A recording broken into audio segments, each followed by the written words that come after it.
Why millions of men have given up on work. Despite the job boom, whether it is real or not, more and more men are giving up on working traditional 40 hours a week jobs, especially in Western countries.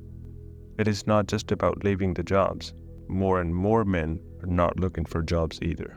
This category of men falls in the ages between 25 to 54, which is considered the prime age to be financially stronger and getting wealthier, or even just to live a healthy lifestyle, because you are in shape both physically and mentally. Still, why so many men are giving up on work and not looking for work either? To understand this better, we need to consider how we see this whole situation. We need to look at baby boomers who are still working in their 60s or even 70s, and that I saw myself. According to the research I have done by looking at multiple different articles, the common theme was that they are forced to work still in this age. Most of them do not want to work because, as we know, the retirement culture got famous by baby boomers to retire in your late 50s or early 60s.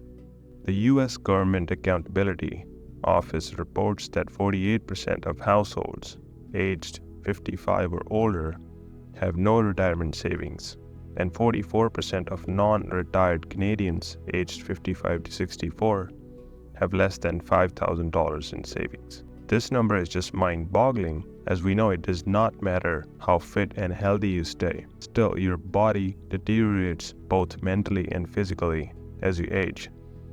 So people in their late 50s or early 60s are going to have a hard time keeping up with the younger people working on the same level. The reason I shared all this data as a reference to this video is to show you a psychological pattern between how people used to think about work and living expenses and how people think now in this time and age. This example of baby boomers will help you make sense of what I'm going to share later in this video. In 1968, about 95% of men in their prime working years held jobs. The number has fallen to just 86%.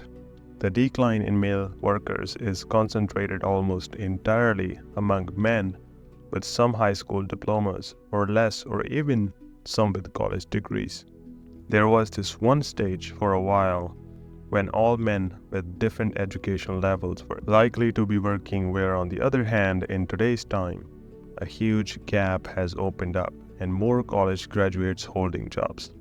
College graduates are now competing with the low-wage workers around the globe. In rural Schoharie County, the unemployment rate is very slow, which is 3.8%. Compare that to average unemployment rate in Canada, which is 5% right now. But still in Schoharie County, with very low unemployment rate, a big number of men do not show up in government's numbers because they are simply just not looking for work anymore. Some suffer from health problems or drug usage, or just lack the skills needed for today's workforce.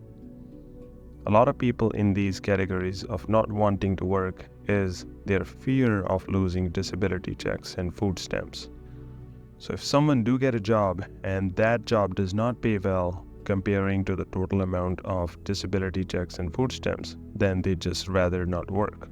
At one point, men from rural areas could find work by moving to big cities first, and then take their family with them once settled.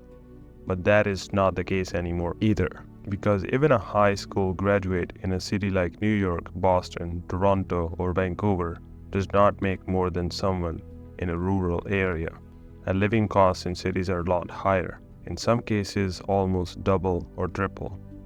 Now, according to the stats, it shows that there are about 1.5 jobs for each worker, but still, why someone with even some work experience in similar sector is not even able to get into the interviews? Well, I recently found out about this thing called ghost jobs. This means companies post jobs which does not even exist. As many as 4 in 10 companies say they posted a fake job listing this year, and 3 in 10 companies say they are currently advertising for a role that isn't even real. That's according to a May survey of 649 hiring managers from Resume Builder, the career site. Now, the reason for companies doing this is to maintain their image as a growing company and to show the market that they are growing rapidly, which means they are cash rich and can pay more employees, and that can attract investors, and this can really be beneficial if a company is publicly traded. More than 770,000 manufacturing jobs are open right now, according to the latest federal count from November 2023. The number has surged in recent years as companies reinvest in American-made products, or try to. Now, I do not know how much truth is in that, or are there even real jobs exist equal to half of that number. Now, on the other end of the ghost jobs, there are tons of recruitment agencies which are not very ethical and try to gather as much resumes as they can because they can use the profiles to pitch new clients and make money that way. Another surprising thing came out relevant to the ghost jobs is that some companies are even selling all the data to the marketing companies or ad companies so that they can buy the data and easily pitch their products to the customers by calling them or emails, which is totally illegal. Ego and men's perceptions of self-worth. In 1950s and 60s, manufacturing sector employed nearly 40% of male workers. It was a prosperous time marked by the explosive growth of the middle class following World War II. Men with high school educations could work at the local plant and make relatively high wages. In the year following World War II, more than 97% of men in their prime working years, defined by economists as ages 25 to 54, were working or actively looking for work. That's according to the federal data. But starting in the 1960s, that share began to fall, mirroring the decline in domestic manufacturing jobs. Things took a turn for the worse around 1980, when workers without a 4-year college degree began to see their earnings steadily erode in comparison to their college-educated peers. According to the recent study by the Federal Reserve Bank of Boston, over the course of last 40 years, earning for prime-age men without a degree fell 17%, while college-educated men's wages rose 20%. The study's author, economist Ping-Hui Wu, concludes that men who saw their social status and earning power erode over time essentially lost their way. Women far outpaced their male counterparts over the period, regardless of their education levels, with a 32% increase. Now, keep in mind that women started from a much lower base than men. Wu found that men's status and participation in the job market are primarily correlated with the earnings of other men and not women. In short, men's sense of status and self-worth is highly dependent on how much they earn compared to other men of similar age.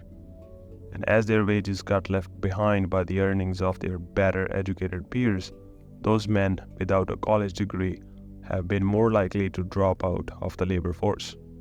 While 1960 saw only 455,000 workers on Social Security disability benefits, that had moved to 7.6 million people in 2022. Of that cohort, 1.3 million were men between the ages of 25 and 54. Many jobs are simply not satisfying. Working for others who get the benefit of our physical labor and intellectual property is not rewarding either, emotionally or financially. People want to work doing jobs that matter to us. We want to use our creativity. We want to matter. And in many businesses, employees simply don't get treated with that respect and support that we need and want, so people walk away from them. Thank you for watching the video. If you did like the video, please click the like button and subscribe. And I'll see you in the next one. Bye.